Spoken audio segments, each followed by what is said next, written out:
So good evening ladies and gentleman. मैं बस ऐसे ही अपने करंट अफेयर के नोट्स देख रहा था। तो इसमें मैंने एक चीज़ पढ़ी कि इंडिया और European union will upgrade ties trade deal with still in the works. ये ना एक न्यूज़ की हेडलाइन थी जो द हिंदू में आई थी। इसमें क्या बात की गई है, इंडिया और यूरोपियन यूनियन की, ईयू लिखा हुआ मैंने। अब इसमें यूरोपियन यूनियन का क्या मतलब है? अब इसमें यूरोपियन यूनियन का मतलब है एक ऐसी संस्था, एक ऐसा ऑर्गेनाइजेशन जिसमें 27 कंट्रीज़ हैं। ठीक है, मैंने लिखा हुआ 27 कंट्रीज़ हैं।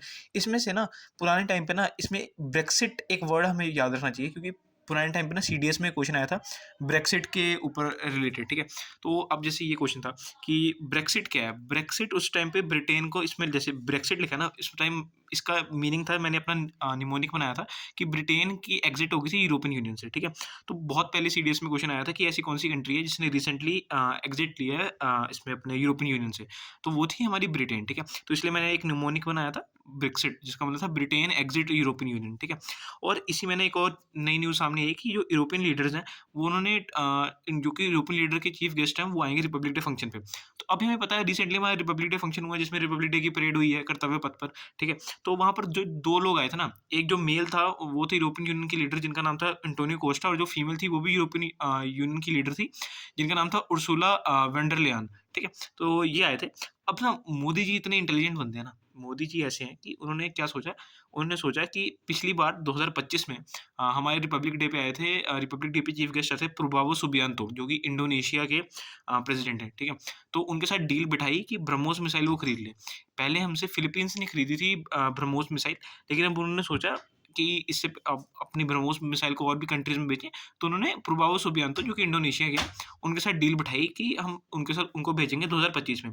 और 2026 में मोदी जी ने एंटोनियो कोस्टा और उर्सुला वॉन डर लेयन को बुलाया ताकि हम अपना यूरोपियन यूनियन के साथ अपना ट्रेड, ये जो हमारी ट्रेड है उसको सही कर सकें, अपने ट्रेड बढ़ा सकें। ठीक है, तो इसलिए ना एक और चीज़ इसमें लेके आए, यूरोपियन यूनियन के ये 2 लीडर्स हैं, इनके साथ मोदी जी ने बात की कि फ्री एफटीए लेके आ जाए, जिसका मतलब है फ्री ट्रेड एग्रीमेंट। ठीक है, फ्री ट्रेड एग्रीमेंट हमें पता होना चाहिए। इसके बाद हमें ये पता होना चाहिए कि हमारी वो जो हमारी ट्रेड, जो हमारी ये जो रिपब्लिक डे की परेड है, ये कहाँ पे हुई है, न्यू दिल्ली में, ये सबको पता होगा। ठीक है, लेकिन जो एफटीए है, फ्री ट्रेड एग्रीमेंट, ये बहुत इंपॉर्टेंट है। अब इसमें पहली बात ये क्यों? अब किसी के दिमाग में ये नहीं आया कि इंडिया और यूरोपियन यूनियन की ये जो फ्री ट्रेड एग्रीमेंट की डील है, ये इतने सालों से हो क्यों नहीं पाई? उसके 2 मेन रीज़न है। पहला, due to quality of products.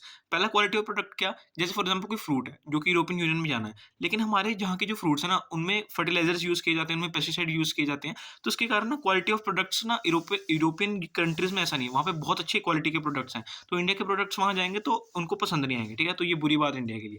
ठीक है? वहीं बात की जाए, एक और चीज़ है carbon border tax. Carbon border tax का क्या मतलब है? कार्बन बॉर्डर टैक्स का मतलब है कि जैसे फॉर एग्ज़ाम्पल एक जो पूरा प्रोडक्ट है, उसको बनाने में कितना पॉल्यूशन हुआ है, कितना कार्बन का यूज़ हुआ है, उसको हम बोलते हैं कार्बन बॉर्डर टैक्स। इसी को एडवांस किया गया है, इसी चीज़ को थोड़ा इफेक्टिवली बताया गया है सीबीएम करके।